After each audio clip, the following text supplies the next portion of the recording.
Hello, and again, welcome to Bit Depth. I'm Santiago Ramones. Across from me is... LaRonn Marzett. How's it going, man? Hey, it's going great. Living life. I'm happy to have you. Thank you. How do we know each other?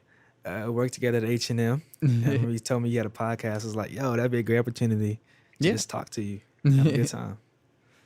And I feel like I don't get to know coworkers well enough.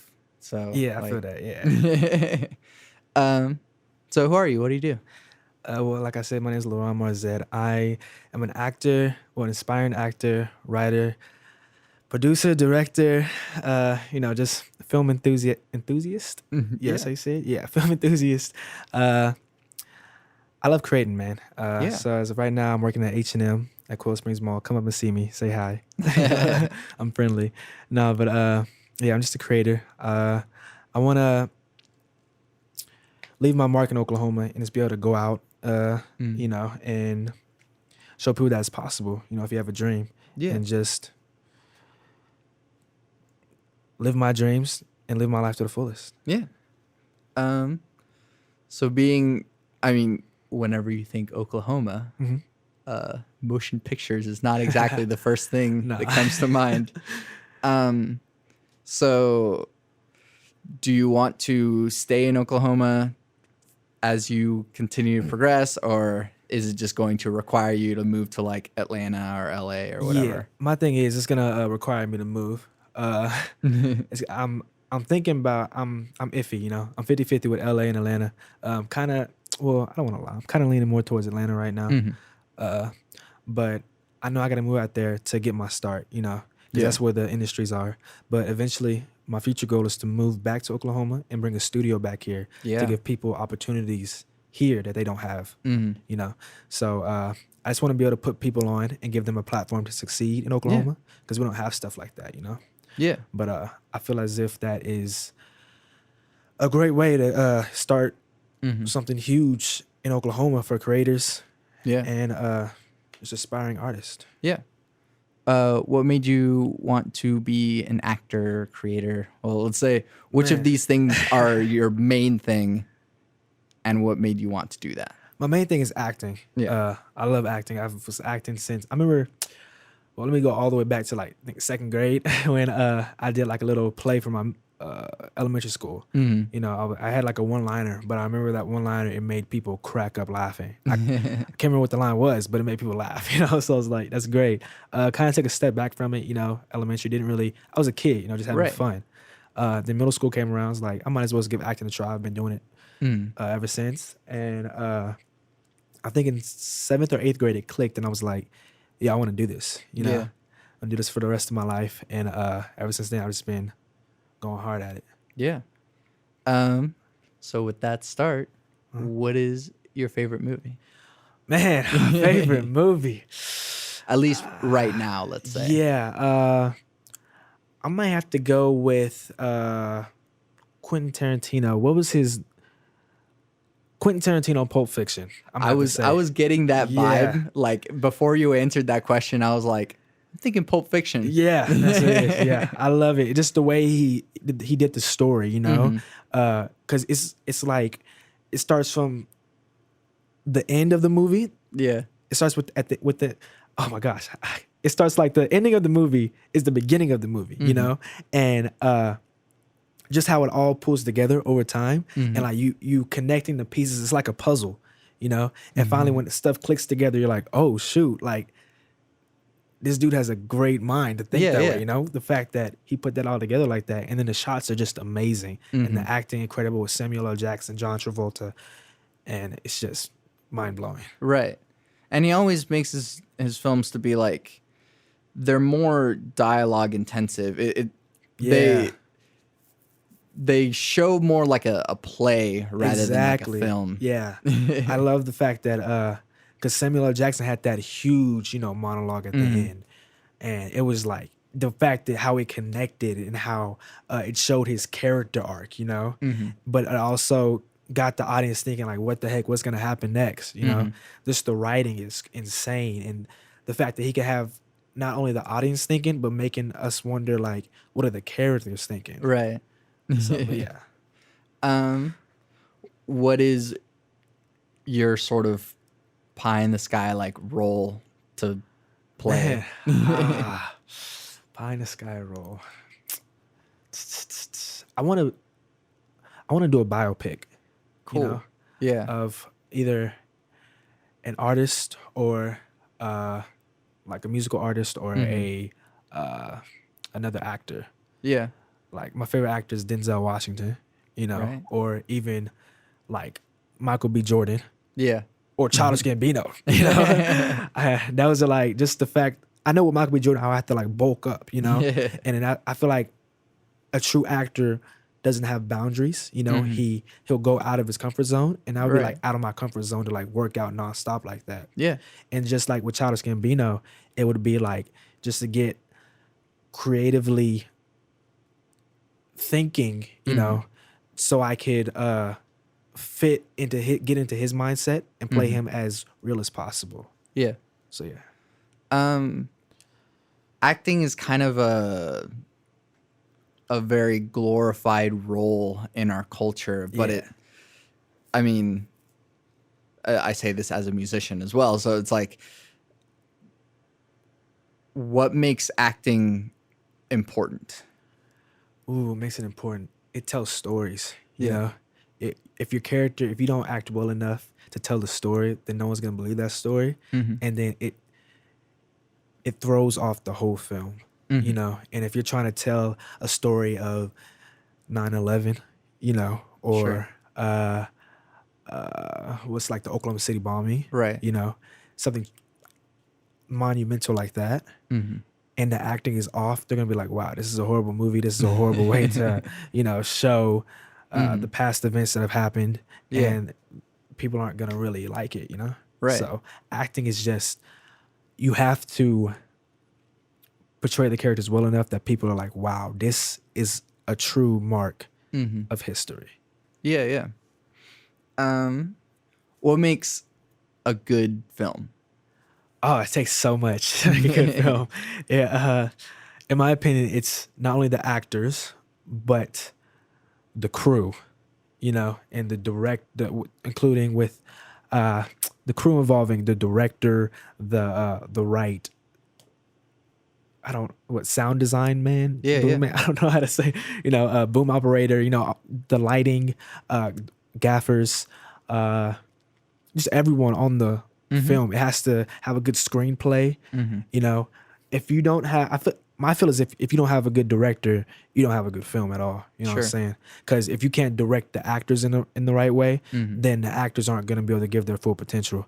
And if you can't direct the gaffers how you want everything to be set up, you know, the right way, then the lighting is going to be horrible. You know, and the screenplay, if it's not a good screenplay, people in the audience who come watch your film aren't gonna love it. So it's everything. That's what makes a good film. What's your favorite part of the process? Man, my favorite part of the process, I have to say filming it. I love seeing everyone on the set collabing, working together just to make a project that's going to be bigger than them, you know, because everyone has an important role within the film. Yeah. And if they know that, then we know the film's going to turn out amazing. And you can feel it, you know, when you're making it. You're like, yo, this is going to be great. You can feel it where you're killing your role for the actors, the directors, giving every ounce of, advice they can give, Right. You know? And it's just like the blood, sweat, and tears are being put in this. So the filming, I feel it is the do or die process of making something come to life. What's the worst part? The worst part, editing, man. When I do my own films, I hate editing. Oh my gosh, it's horrible. It's like the amount of time it takes, you know. I recently made a short film called Death by Intellect. It's on my YouTube. You should check it out. LaRonn Marzett, self-plug. No, but it's called Death by Intellect too. And it's a 17-minute film. And I honestly didn't expect it to be that long. And it took like 2.5 weeks every day And every night I was editing till like 5 a.m. Yeah. Wake up, go to work. And I'd be like, oh my gosh, this is horrible. And I would have them come over to do some ADR, for the lines that were missed. And it was just so hard, just like making sure everything was put together. And it was fun, but it's just like, I know what I want it to look like, but it takes some time for it to get there, which is why it's the worst, the worst thing to do. Yeah. What's something about acting that a lot of people don't understand really goes into it? You have to practice, man. You got to practice. If you don't practice on your craft, it's like anything else. Because some people think that acting, you can just hop into a scene, right? But you have to watch people too. It's a lot of people watching, because if you've never, like, I've never been drunk before. You know what I'm saying? Like, I don't drink. So, and I had a role one time in the audition for that. It called for me to act drunk, and I was like, okay, I've never been drunk. I've never seen anybody drunk. So I was like, oh gosh, this is gonna be horrible. So because I try not to associate with those kind of people, not to sound like that kind of person, but like, I'm always trying to put myself into my work. But finally, when I had the opportunity to see someone drunk, I was like, oh shoot, yeah, let me go watch this, just so I can put it in to practice when I practice my stuff. So I saw them act that way, and I was like, oh, okay, let me work on this, let me work on that, let me see if I can fine tune it, and practice it and show my friends.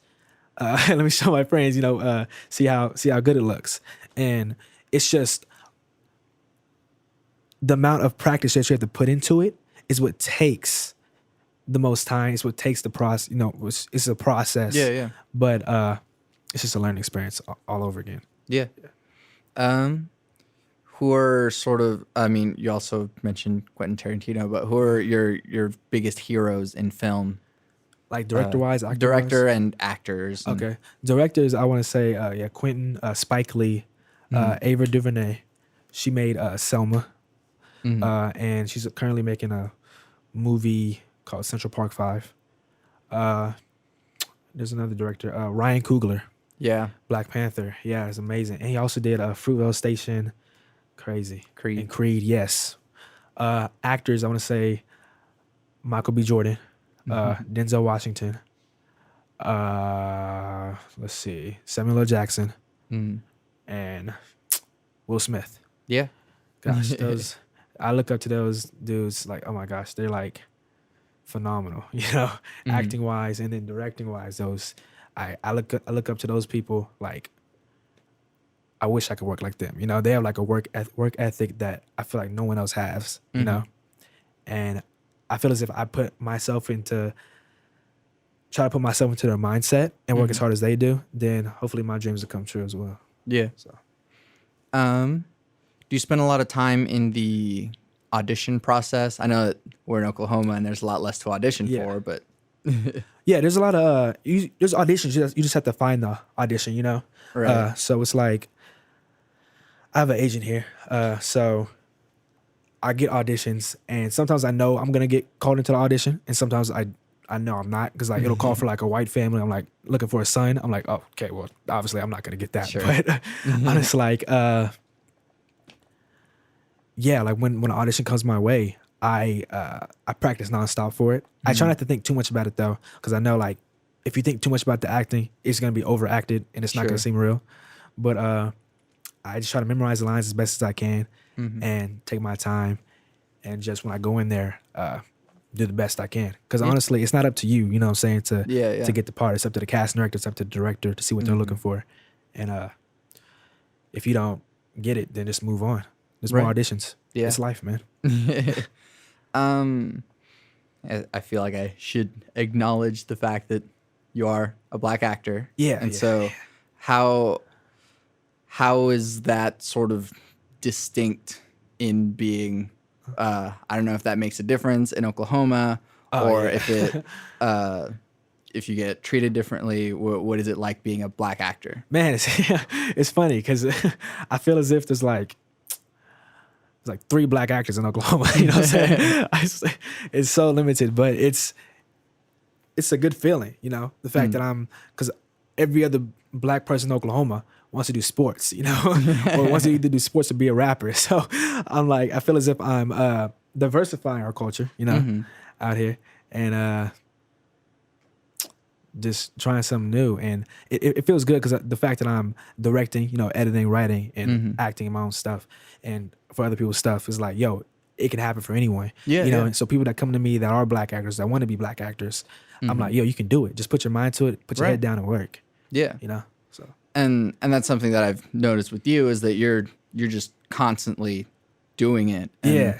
So like, what advice do you have for people that are, you know, trying to do film and don't know where to start? Man, keep your head down. Keep your head down and keep going. You know what I'm saying? Like run. Like, you know, like some people say keep your head up. No, keep your head down and run. You know what I'm saying? Like, 'cause it's a track and field term. Like when you jump out the blocks, you want to put your head down so you can start as fast as you can, you know? And I would say keep your head down, keep going, keep digging, keep churning, because you're going to hit a brick wall. You know what I'm saying? You're going to hit a wall, but you have to keep going. You know, you're going to fall down, get back up, keep your head down, keep running, you know, as fast as you go. Because when you look up and you look behind you, you see that people are catching up to you, you're wasting time. You know, that's my thing. If I feel like I'm wasting time to like look up to see who else, like who's close to me, like that's me wasting time. That's me. That's the time for me that I'm not working and someone else is bettering themselves and outshining me. Yeah. You know, and it's like when you have the thought process of not wanting to be outshined, you gotta keep pushing, you know? Yeah. And I feel as if the time when you keep pushing with your head down, you keep on running, you keep on going. And when you finally look up, when you see that what you want is in reach and you grab it, you got everything you wish for, man. Yeah. If that makes sense. I don't know. No, it does. And I really like that. Fame is a strange thing in that, I mean, not every, I don't know, chef that's a really good chef becomes famous for being a good chef. Exactly. Not every, I don't know, driver for Uber becomes famous for being the best Uber driver. I don't know, like, but being a good actor does lead to people finding out who you are. Yeah, and definitely. Like, so how do you feel like fame has affected actors, and how do we navigate that? Yeah, I feel like fame is a stupid thing, to be honest, because it's literally people who have opinions about you. Like, because once you reach that success, like even on Instagram, you get a blue check mark for being famous. You know what I'm saying? And people think that blue check marks means that they've made it. You know, that they've done all that they can. You know, I know someone who has a blue check mark. One of my friends, he's a good friend, but he was like only on one show. You know, he was on Nickelodeon, and he was on one show, got a check mark. It was just one show. You know what I'm saying? That one show's not going to pay for the rest of his life. Right. You know, fame is, and plus fame can make you do stupid things, you know? Right. It can lead to drugs. It can lead to you getting into, you know, other fights with people talking about, yo, I got more followers than you. Oh, really? Yo, let's catch me outside. How about that? No. Like, and it's just a lot of people get famous over stupid things. Like even the Catch Me Outside girl, you know what I'm saying? Right, yeah. Like over disrespecting her mother. And Dr. Phil, who disrespects Dr. Phil? Come on now. No, but like if I ever get famous, I feel as if I'm still gonna act the way I act now. You know what I'm saying? I'm gonna, and if I get famous to the point where I get enough money, well, I say, because sometimes money doesn't even come with the fame, you know? It's just the recognition that people see you, you know, how they see you and everything. But if I get enough money and I'm famous, I'm gonna give back. You know, my whole thing is fame is not gonna change who I am. Fame is not gonna define me. Fame is not gonna make me a better person. Right. Fame is just fame just puts you in another category with other people. Sure. You know? And it's not going to define me as the person. And that's not going to be me, man. Yeah. And I like that, you know, fame isn't the goal, but it's not, yeah. it's just there. Yeah. You know? It's like because when you're in this when you're not work ethic, when you're in this workplace, like, the working environment of being an actor or like even being a singer, of course you want to get on a stage and perform. That's what you want to do. You want to perform, but the fame comes with it, Right. And that's just like, that's what it is. Like, yo, it's an accomplishment. Don't get me wrong. Like, it's an accomplishment to become famous. It's a great thing that you're famous, that you made it, that people know you, that your world known, But fame does not make you any better than anyone else on the street, Yeah. Like, if I walk outside and people, like, if I walk outside my friend who's on Nickelodeon, like, a lot of people don't recognize him. You know what I'm saying? And a lot more people might recognize me than they recognize him, Yeah. It's just, fame's just fame, man. Right. Just a word. And then kind of along with fame, there's just being a independent creator with the internet. Yeah. And how is sort of the internet reshaping what it is to be a filmmaker? Yo, the internet can take you places. It really can. It allows you to get your film seen by more people, instead of submitting off to all these film festivals and everything. That's a good thing to do. I want to do that. Yeah. But that's like money that I don't have right now. Right. But and the internet's free to post your stuff, Yeah. So if I can get my films out to other people, let them see that, they're like, oh, yo, I would love to work with you. And then recently I've had that happen a lot to me. Like, yo, I want to work with you because I saw your film. It looks so good. It looks so clear and everything. I'm like, thank you so much. I appreciate that. But the internet is just a place where you can get your stuff popping, let people see it, network, collab, and just constantly put out your content without a price. So the only price it is I don't know, overworking yourself in time. Yeah. Because if you were like, because I try to put out at least 2 videos a week. So it's time consuming. And then it's just like, I feel like I'm overworking myself sometimes because, I have a normal job. Right. And I got school coming up, but it's just like, you got to do what you got to do if you love it. Yeah. And then with that is social media, and you got to navigate that whole mess. How do you... Social media, like recently, since I dropped like all my stuff, people have been DMing me nonstop. Like, yo, I love your content. I love the miniseries you dropped. I love your short film. I'm like, thank you. I appreciate that. Because you want to give time to thank them, especially when you're an independent creator, because they're taking the time out their day to watch your stuff. Right. So you can take the time out of your day to reply back to them. Even if it's not some super long message, just saying thank you. Your support means everything. Yeah. Would make their day. You know what I'm saying? Exactly. Because some people, they look up to you like, yo, like I had this one girl from my high school. She was like, I didn't think you would friend me back on Snapchat. I was like, why would you think I'll friend you back on Snapchat? You're always commenting on my videos. You're always liking my stuff, and I appreciate that because your support means everything to me. Yeah. And then kind of along with the fame and all of that, how do you deal with keeping your ego in check? Oh, I have my friends always keep my ego in check. I'll be like, yo, I'm a young goat. I'm the best out here. They'll be like, yeah, you're still 5'8", man. You're short for a dude. I'm like, oh, okay. I'm like, all right, thanks, man. No, it's just like I have my friends just like, they keep me in check as well. And just being like that I've come from where I've come from, like I know I still have a long way to go. Sure. And I know that just because I make these films does not mean I'm any better than anybody else. Right. And I know that my friends are still my friends today because I still act the way when I first met them, you know? So it's just like, as long as you stay true to yourself and don't try to change for anybody, your ego will stay, right, in check. I mean, did Kanye stay true to himself, or is that just some man? weird, Kanye lost all his friends when he said slavery is a choice. What? No. It's I don't know. Kanye. He made a song about it. Kanye's just Kanye. But I mean, like it's a real thing that with fame and having people tell you all the time that like you're the greatest, you're making all the best stuff. Yeah, you gotta bring yourself back down. Yeah, people tell me that like, yo, your stuff is so good. Like, can we work together sometime? Yo, let's shoot. Like, you're the best I've seen. Like, the best student film that I've seen in Oklahoma. I'm like, great, thanks.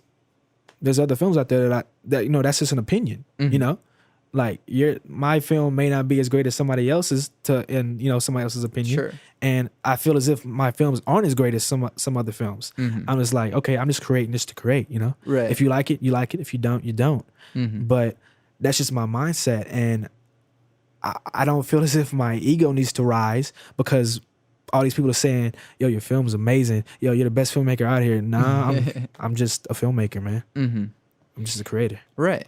And then there's the opposite side of the spectrum, which is taking criticism. Exactly. Yeah. Criticism is a big thing too. In the beginning, I hated taking criticism, and you have to get over that though, because if you don't ever take criticism about your films, they're not going to get anywhere. Because I know my sound of my films aren't amazing. I know there's like some shots aren't put together well, but they're the shots that I got. I'm just I'm an independent filmmaker, you know. I'm a student filmmaker, and I'm gonna make mistakes. I'm not on some a $1 million budget film, where I can take a whole week for one scene. I'm a run and gun. We shot my short film Death by Intellect 2 in 2 days. It was a 15-page script. We shot in 2 days, and it was long nights. It was a long night, long day. But it's just the constant growing. Maybe? Yeah, constant growing that you have to do to just make it happen. Right. I know a good sound guy. Oh yeah, hey, networking right now. Yeah. But yeah. So switching gears to the other side of the podcast. Getting a little bit deeper. Okay. What is the role of spirituality or religion in your life? I am a Baptist. I was raised in the church. My mom and dad forced it upon me when I was a youngin. I didn't really like it, but as I got older, as a kid, you don't really like church. You gotta go there. They force you to go. They force you to learn these Bible verses. But then as you grow older, you're like, oh yeah, I need this. And I'm a firm believer in God. I talk to God every day. I have so much faith, and I feel as if I wouldn't be where I am today without Him. That's great. So yeah. At what point did it stop becoming my parents are forcing me to do this and start becoming I want to do this? Man, I think it was probably, I want to say middle school, but it was like on and off. It was like I want to say probably when it was either 9th or 10th grade. I was like, yo, I gotta have faith in God if I want to get where I want to go. And I was like, because my dad always told me, God may not talk to you when you're 10. He may not talk to you when you're 15. He said God talked to him when he was like 21, 22. And I was like, all right. I was like, well, until that time comes for me, I'm going to just walk on faith and be with God. And then when the time comes for him to say something to me, I'll be ready. Yeah. So yeah. How has God worked his way through your life? Man, it's been amazing. Well, I feel as if, my mother passed away when I was 14, and I was in 8th grade. So, and the thing is with my mother, I was always under her. You know what I'm saying? Like, I was a mama's boy, so I was always there. And wherever she went, I wanted to go. There was an umbilical cord still. They never cut it when I was born. So, but finally when she passed away, I feel like that was God saying, yo, you have to go and face the world.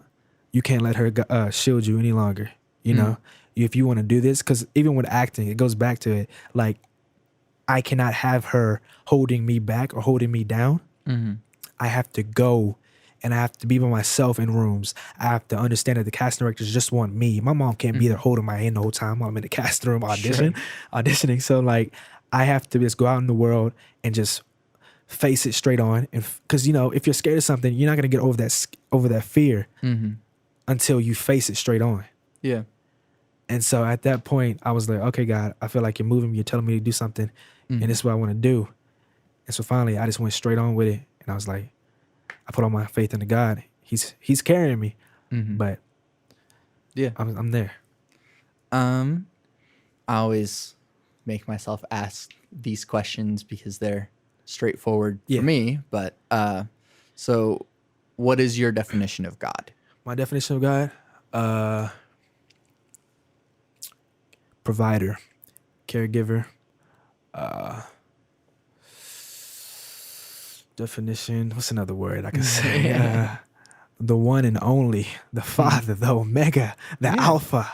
Yeah. I'm sorry. I go to a black church, so it's out here. No, but yeah, he's. I want to say, my main one is the provider. Mm-hmm. Yeah. And the other straightforward question is free will ? Do we have free will? What is free will? What do you mean? What do you mean? Well, I mean there's the, I guess, dichotomy of if we have free will, then all of the choices that we make are ours that we make, and they're not predetermined. Yeah. And the other one is like determinism, or like Calvinists believe that our paths are already laid out. Yeah. Oh, okay. I feel like I feel as if God knows what we're gonna do, but like He knows. I feel as if He knows what we're gonna do, but we still make those decisions anyway. I feel as if our plan is already planned out, and He knows what our plan is, and we're just going along with it as humans. And we're just living our life, Yeah. Because He knows if we're gonna take that drink. He knows if we're gonna smoke that cigarette. Right. It's our choices, and it's what you choose to do. But I feel as if He knows all already. So yeah. So free will, yeah, make your own choices. But does God know? Yeah. So. Yeah.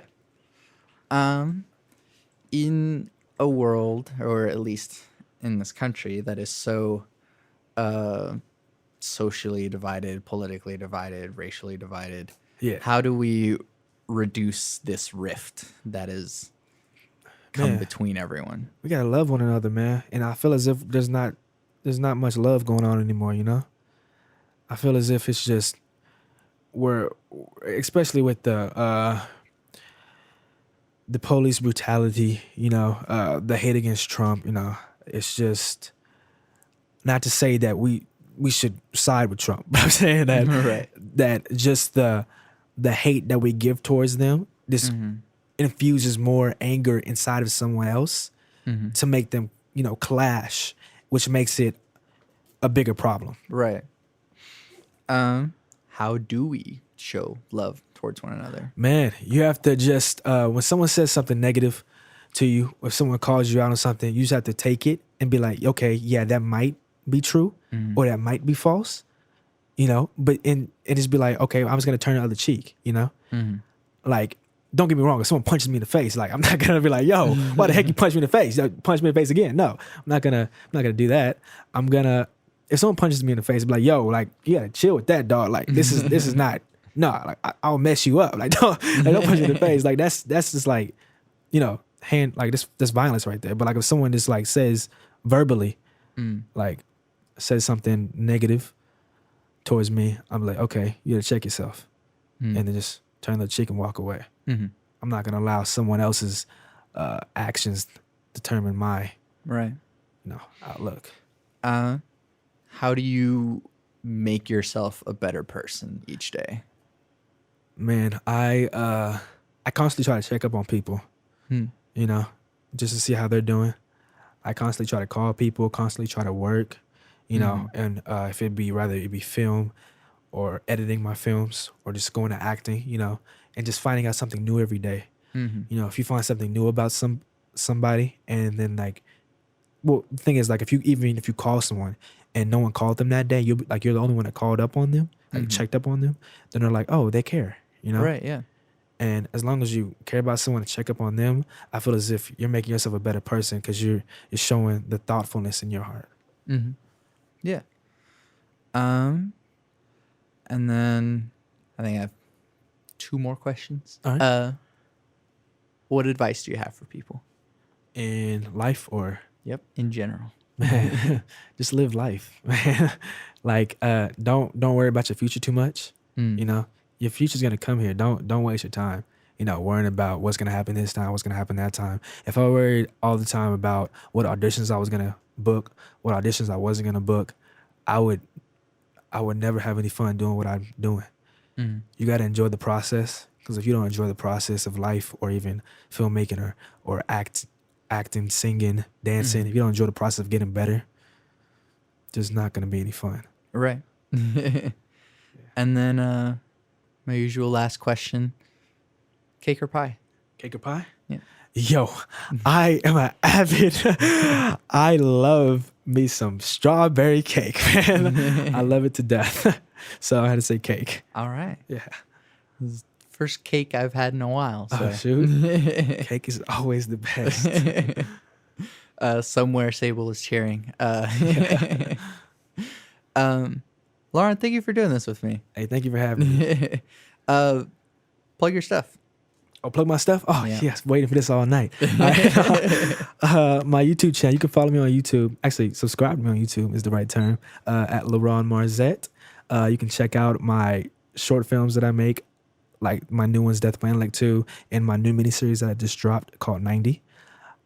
It's a new era / 90s sitcom that deals with real world issues. And also you can see my older comedy sketches that I do. I've been trying to make more comedy sketches because I love comedy.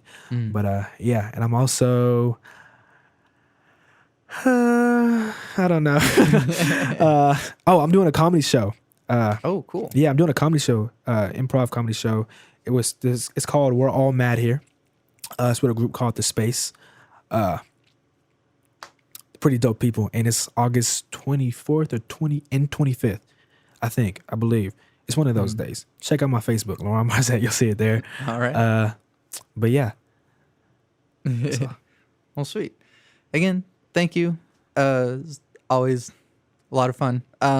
Yes. So I'm Santiago Ramones. And I'm LaRonn Marzett. You can find everything that I do on my website, santiagoramones.com. I have this podcast, which you can listen to on Apple Podcasts, on Stitcher, on YouTube, or straight through my website. You can comment or leave reviews. Let me know what you think. Let me know, like, oh, wow, Santiago, that was a dumb question. Or or like, hey, I really like LaRonn. He was a really cool guest. Just hit me up. Let me know what's up. And then I also make music. You can find my music also on my website, which there will be links to my SoundCloud, which has electronic composery stuff, and my Bandcamp, which has songs with words, and you can download my demo for free, or you can pay however much money you want for that. Support the local artist. I always end my podcast with my 3 things. They shape my life philosophy. Those 3 things are: love never fails, it's going to be okay, I might be wrong.